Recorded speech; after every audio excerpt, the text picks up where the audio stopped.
آدمیزاد عجایب است. میگویند که گپ در سر پول نیست، لیکن همه گپ در سر پول است. اگر کیسه‌ات پوری پول باشد، ماشینت قیمت باشد، در همه معرکات و دعوتی هستی. اگر پولت نباشد، ای هوای 10 ساله دوستت هم یک مرتبه بیان نمیگوید. در همین جا سعدی شیرازی بسیار زور گفتگی است.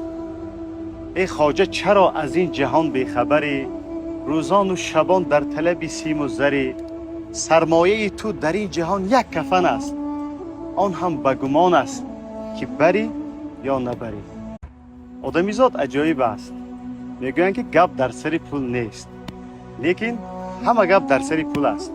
اگر کیسه‌ات پوری پول باشد، ماشینت قیمت باشد، در همه معرکات و دعوتی هستی. اگر پولت نباشد، ای هوای 10 ساله دوستت هم یک مرتبه بیان نمیگوید. در همین جا سعدی شیرازی بسیار زور